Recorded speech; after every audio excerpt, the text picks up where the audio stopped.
Online school Assam YouTube চেনেলৰ সকলো দৰ্শকক স্বাগতম জনাইছোঁ।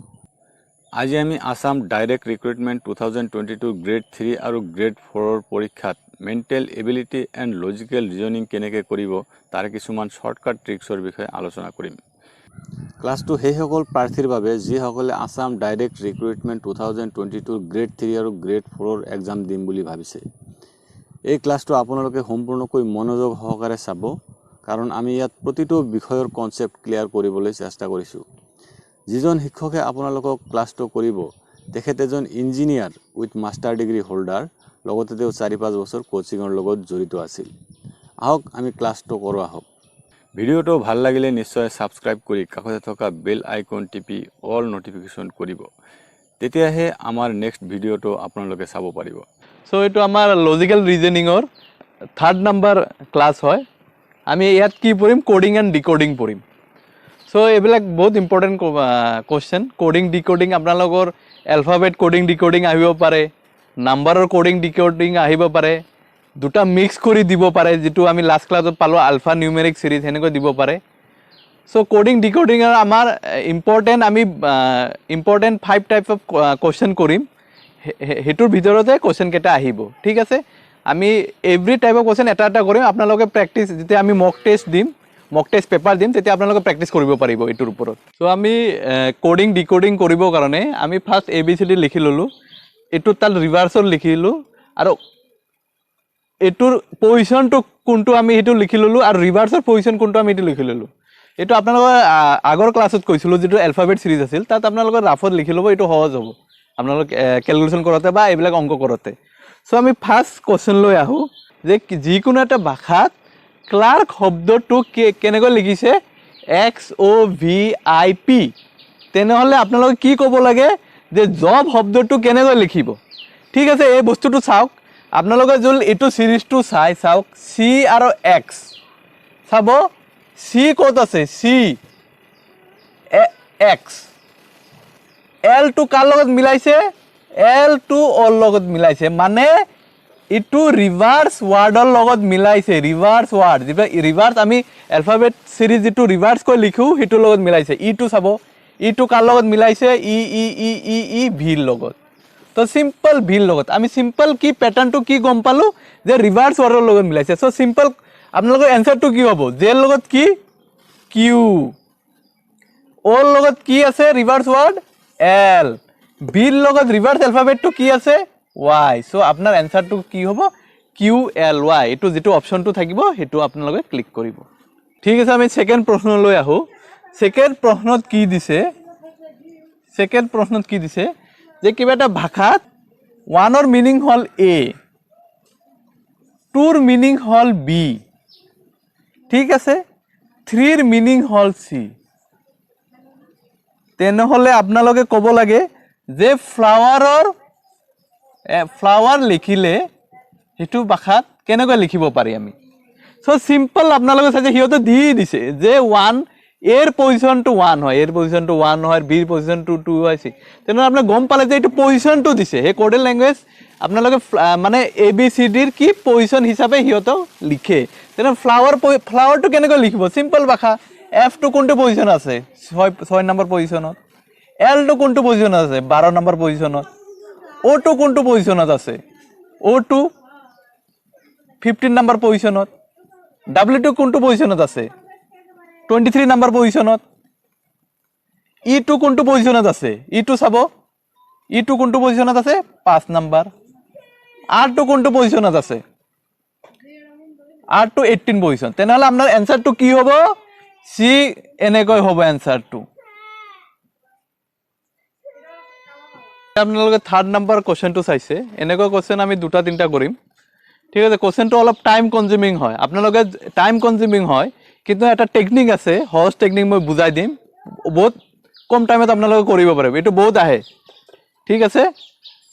এতিয়া চাইছে, এইটো টেবলটো দিছে যে কোনোবা ভাষাত BEIKL কেনেকৈ লিখিছে? 61520 লিখিছে। PNBTK এনেকৈ লিখিছে। আপোনালোকে চাব এই বস্তুটো এইটোৰ লগত মিল নাই, এইটো আপোনালোকে এনেকুৱা আপোনালোকে কৰিব নোৱাৰে। এতিয়া টেকনিকটো কি হয় এইটো কৰিবলৈ চাওক।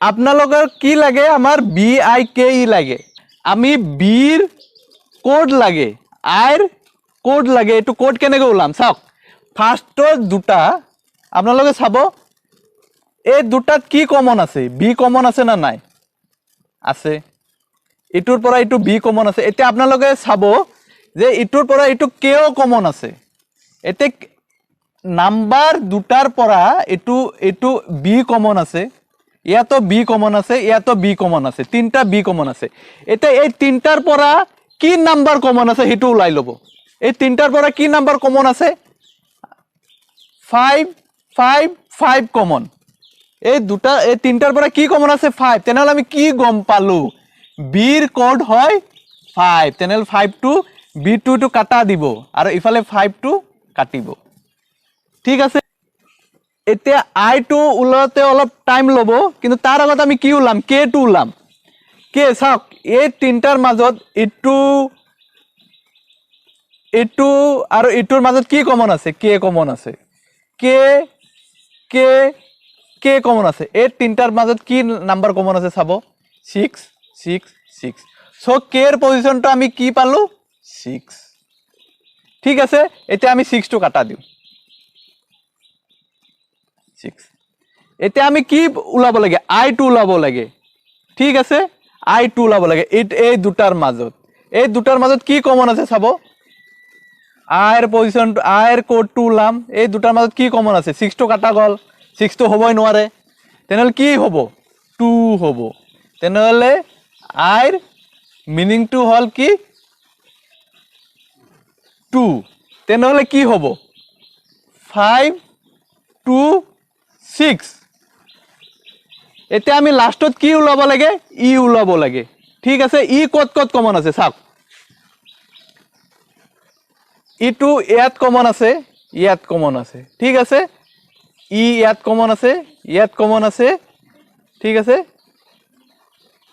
ইয়াত কমন আছে এটা এই তিনটাৰ মাজত কমনটো কি চাওক 1 1 1 সো ইৰ ভ্যালুটো কি হ'ব 1 হ'ব সো বাইকৰ ভ্যালুটো কি হ'ব 5 2 6 1 এতিয়া আমি নেক্সট প্ৰশ্নলৈ আহো এটো প্ৰশ্নটো চাব কি আছে নিউৰটিক টু শব্দটো এনেকৈ লিখিছে TICRONU এতিয়া আপোনালোকে কি ক'ব লাগে যে সাইকোটিক PSY সাইকোটিক শব্দটো কেনেকৈ লিখিব পাৰি ঠিক আছে এইকেইটা শব্দ দিছে এতিয়া আপোনালোকে এইবিলাক প্ৰশ্নত কি কৰিব এইবিলাক প্ৰশ্ন আপুনি চাব NT এইবিলাক একো মিল নাই আপোনালোকে যদি নোটিস কৰে একো মিল নাই ঠিক আছে এতিয়া আপোনালোকে চাব যে প্যাটাৰ্নটো কি হয় প্যাটাৰ্নটো আপোনাৰ অলপ টাইম ষ্টাডি কৰিলে কি চাব যে NEU ফাৰ্স্ট শব্দটো কি কৰিছে লাষ্টত ফাৰ্স্টৰ তিনটা শব্দটো ক'ত লৈছে লাষ্টত লৈছে ঠিক আছে লাষ্টৰ তিনটা এলফাবেটটো যেটো টিক শব্দটো হৈছে হেতু ক'ত লৈছে ফাৰ্স্টত লৈছে আৰু মাজত যেটো থাকি যায় হেতু মাজতে আছে ঠিক আছে এটো আপোনাৰ এটো ফাৰ্স্ট পজিশন এটো সেকেন্ড পজিশন এটো থাৰ্ড পজিশন তেনেহলে কি কৰিছে হিয়তে পজিশনটো চেঞ্জ কৰিছে এই তিনটা এলফাবেট ইয়াত আনিছে এটো ইয়াতে ৰাখিছে আৰু এটো ইয়াত লৈছে সিমিলারলি এই প্যাটার্ন যদি আপনি ফলো করে তেনেহলে PSY টু ক'ত যাব লাষ্টত যাব PSY সাক অপশনত ক'ত PSY গোটেই বিলাকত PSY আছে গোটেই হলে মানে শুদ্ধ হ'ব পাৰে এতিয়া পিছত চাব কি আছে আমাৰ লাষ্টৰ তিনটা আখৰ ক'ত আছে TIC ক'ত আহিব লাষ্টৰ পৰা ফাৰ্ষ্টত আহিব TIC ক'ত আছে TIC গোটেই বিলাকত আছে এতিয়া মাজত কিমান শব্দ থাকিল CHO কেটা শব্দ বাকি থাকিল কেটা এলফাবেট বাকি থাকিল তিনটা এলফাবেট বাকি থাকিল হেতু ক'ত আহিব মাজতে থাকিব CHO ক'ত আছে চাওক CHO ইয়াত আছে ইয়াত নাই এটো নহয় তেনেহলে CHO ইয়াত আছে এটো রাইট আনসার হ'ব আমি নেক্সট প্ৰশ্ন লৈ আহো তো এটো প্ৰশ্নত কি কৈছে যে এই শব্দটো MOESJTZ এটো কেনেকৈ লিখিছে 357640 আপোনালোকে ইজিলি চাব পাৰে যে এভৰি লেটাৰত এটা নাম্বাৰ ইন্ডিকেট কৰা আছে